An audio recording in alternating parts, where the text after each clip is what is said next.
Ms. Fairman, you are charged with the offense of interference with the duties of a public servant. You are facing up to 6 months in jail and or a $2,000 fine. We are going to do probable cause. You have the right to remain silent. Anything you say can or will be used against you. You have the right to have an attorney present. If you cannot afford one, one will be appointed to you, ma'am. Yes, Judge. Officers were dispatched to a family disturbance, and the caller, the defendant's mother, stated that her daughter was walking around with a hammer and identified her daughter by name and as wearing a Barbie sweatshirt. In transit to the scene, the officers observed the defendant's prior mugshot and arrived and observed the defendant recognized by description in that mugshot. The defendant walked towards the officer, and the officers told her to stop, but she ignored them. She had her arms tucked into her sweatshirt, so they were not visible to the officers. The defendant attempted to walk past the officer, and the officer grabbed her arm, and she then laid on the ground and tucked her hands under her abdomen, and the officer struggled to get her arms out from under her. The defendant stated the defendant had a hammer in her left hand and would not let go. The officers then took her into custody. What's she doing wrong? Was she walking while black? I mean, really, you tell me all she has is a hammer? She's walking around with a hammer. So I hammer stuff all the time. Your Honor, just what we have is there was a family disturbance. There was a description of her with the hammer, and she walked towards the officer, and the officer just told her to stop. I mean, there's nothing. She's not doing anything. No one says that she's doing anything menacing with the hammer. She's walking with a hammer. I hang stuff on my house all the time. Furthermore, Your Honor, there is more in the DIMS that in the complete DIMS, it says the complainant's defendant's mother identified her and said that the defendant's brother had taken a blue speaker, which upset the defendant. So the defendant went outside and kicked some trash cans over and pacing around a neighbor's vehicle holding a hammer. The complainant advised she was afraid of the defendant. So, yes, Judge. Ma'am, I'm with you. Don't worry about it. I'm going to find no probable cause. Just hang tight with me for a second, okay? Good, Judge. Please. Just, yeah, take a seat for me. Hang tight, please. Is that my phone? You are Jeffrey Atkins. Mr. Atkins, you're charged with unlawful carrying of a weapon. You're facing up to a year in jail and or a $4,000 fine. We're going to do probable cause. You have the right to remain silent. Anything you say can or will be used against you. You have the right to have an attorney present. If you cannot afford one, one will be appointed to you, sir.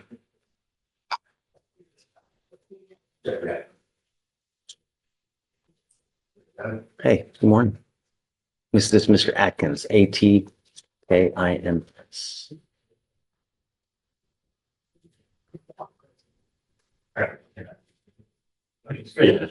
So on February 3rd, 2025, officers were dispatched for a theft.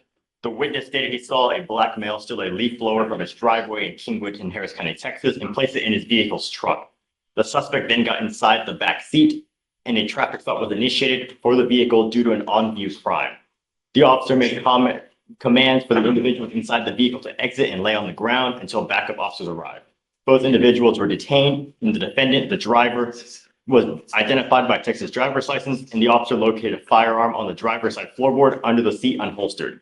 The leaf blower was recovered from the trunk. So we have a co-defendant.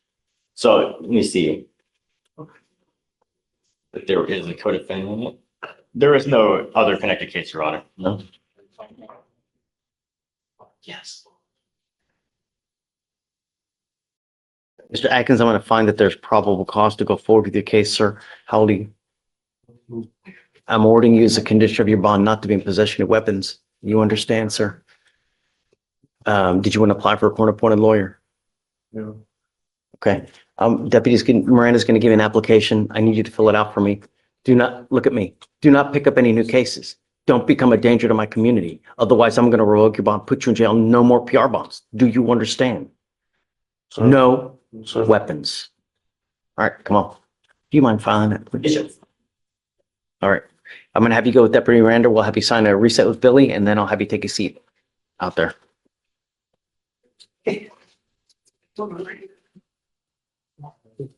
Mr. Holt, this is your gentleman, huh?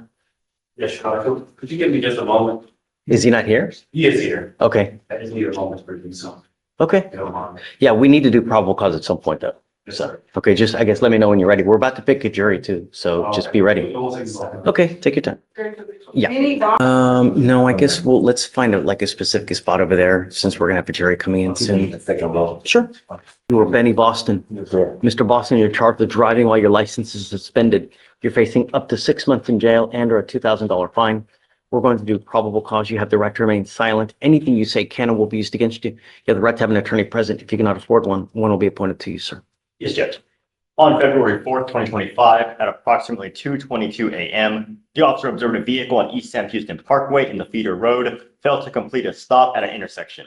A traffic stop was initiated, and the defendant, the driver and sole occupant of the vehicle, gave the officer his Texas driver's license. The officer found the driver's license to not be eligible, and the defendant had an active enforcement suspension for a DWLI that ends in April 23rd, 2025.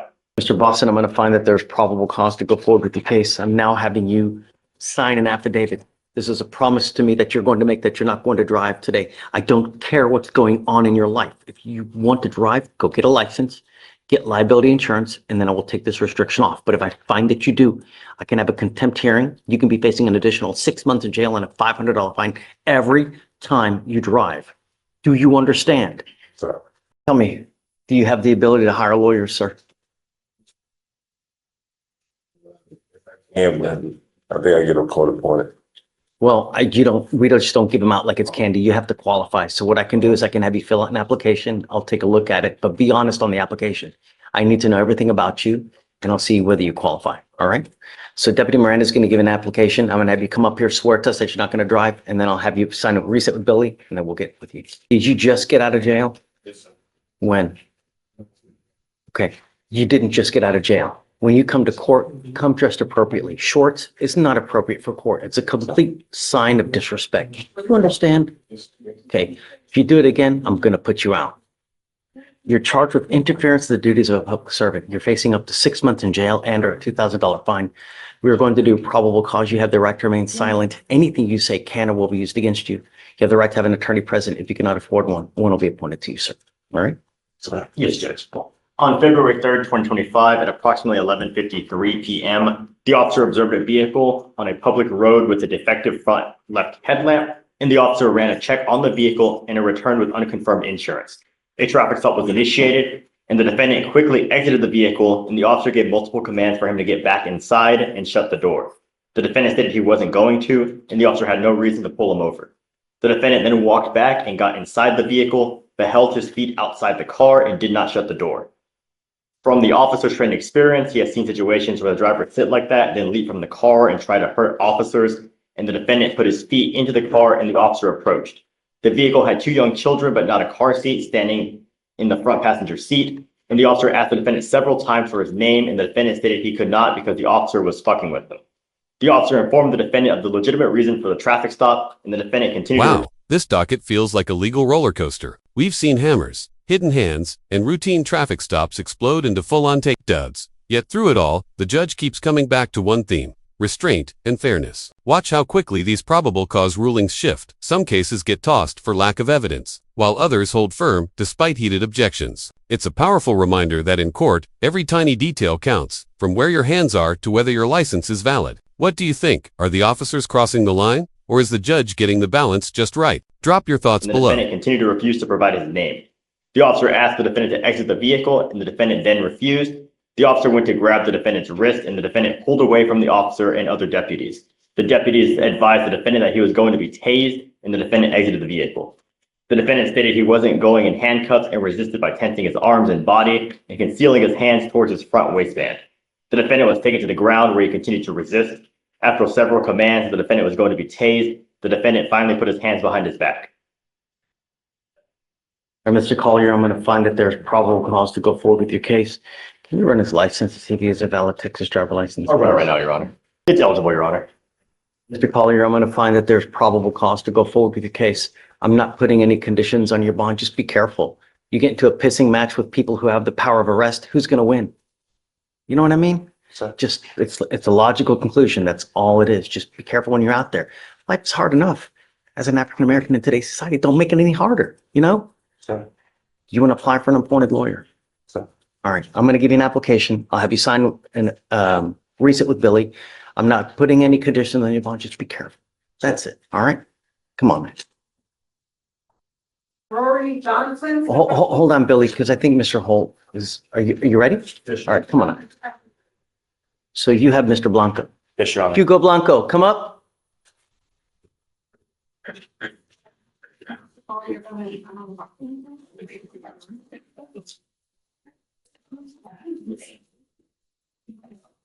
Good morning, Mr. Blanco. So you're charged with terroristic threat on a public servant. That elevates it to a Class A misdemeanor, so you're facing up to a year in jail and or a $4,000 fine. We're going to do probable cause. You have the right to remain silent. Anything you say can and will be used against you. You have the right to have an attorney present. If you cannot afford one, one will be appointed to you. Yes, Judge. On February 3rd, 2024, the officer was dispatched to Eastside Transportation and made contact with the complainant, a bus driver. The complainant explained that she made an exception to her usual route to drop off a student closer to home. When the complainant was halfway to the student's home, she opened the doors to let the student off, and the defendant approached the bus doors and appeared to grip an area where his firearm was located at his hip. The defendant asked the complainant if she planned to write up his daughter, and the complainant said yes.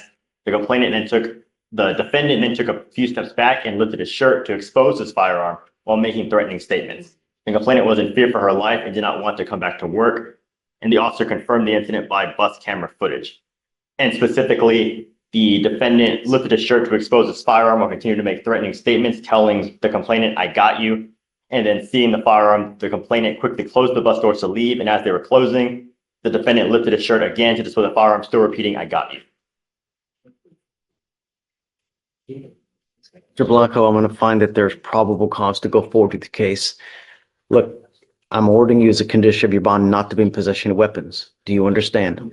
As long as you can abide by these conditions, you and I will be fine. If I find that you pick up a new case, you have any kind of weapons, I will revoke your bond, put you in jail. No more PR bonds. Do you understand? Now you have a lawyer. Good job on having a lawyer. Because you have one, I will waive your appearance, but it is your responsibility to stay in touch with him, and he'll tell you when you have to come back to court.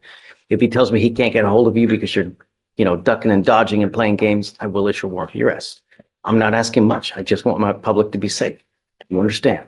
All right. So I'm going to have you sign a resealed bill. We'll have you take a seat while we get your bond conditions. We'll have you sign it, and then you'll be free to go. All right. Judge. You file no weapons, please. No, And then no contact. No contact. Yeah, please.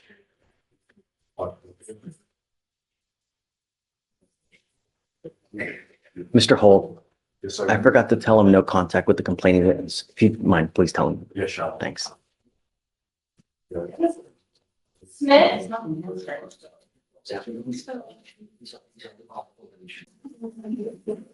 Hi. Morning, Judge Fleischer. Yes, tell. My name's Sabir Fareed. I'm just going to be covering until Deanna gets here. She's just running a few minutes late. I'm the chief in court 8 next door. Okay, thanks. Thank you so much. We have a panel coming any minute, I think, so Sounds good. yeah. Okay, thanks. Ready? Rory Johnson, step up, please.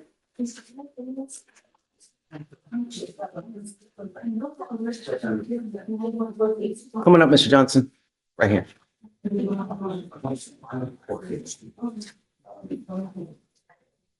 Mr. Johnson, you were charged with evading arrest and detention. You're facing up to a year in jail and or a $4,000 fine. We're going to do probable cause. You have the right to remain silent. Anything you say can or will be used against you. You have the right to have an attorney present if you cannot afford one. One will be appointed to you, sir. Yes, Judge. On February 3rd, 2025, the officer observed a vehicle with no proof of financial responsibility. The officer also observed the registered owner of the vehicle to have an open warrant out of Harris County. The vehicle ran a red light and stopped past the designated stopping point, and the vehicle turned north, driving quickly as to elude the officer's patrol vehicle. The defendant pulled into a driveway. The defendant got out of the driver's seat as the officer attempted to initiate a traffic stop with emergency equipment for the traffic violations and conduct the investigation. The officer told the defendant to come to him, and the defendant began to evade on foot. The officer told the defendant to stop, but the defendant continued running, jumping over fences before he was taken into custody. The defendant evaded for approximately 100 to 200 yards and was identified based on his ID and name. What was the basis of the stop again? So no proof of financial responsibility and running a red light. Got it.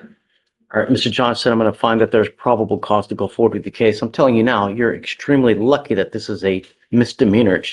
This is your third. On a second, it's a felony offense. You're very lucky. Can you run his license, please? It's ineligible, not eligible, Your Honor. Have you signed an affidavit with me today, Mr. Johnson? I don't care what's going on in your life. Do not drive. Do you understand?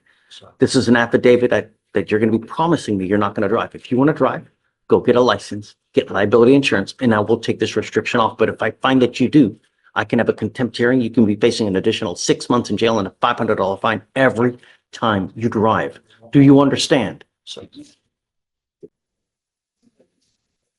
do you have the ability to hire a lawyer, Mr. Johnson? So I'll have you fill out an application. I'll take a look at it to see whether you qualify. I'm going to have you come up here, swear to us that you're not going to drive. I'm going to get you to Billy to sign a receipt, and then we'll take a look, fill it out. Don't pick up any new cases. Do you understand? Sir. You are lucky that this is not a felony offense right now as it is. So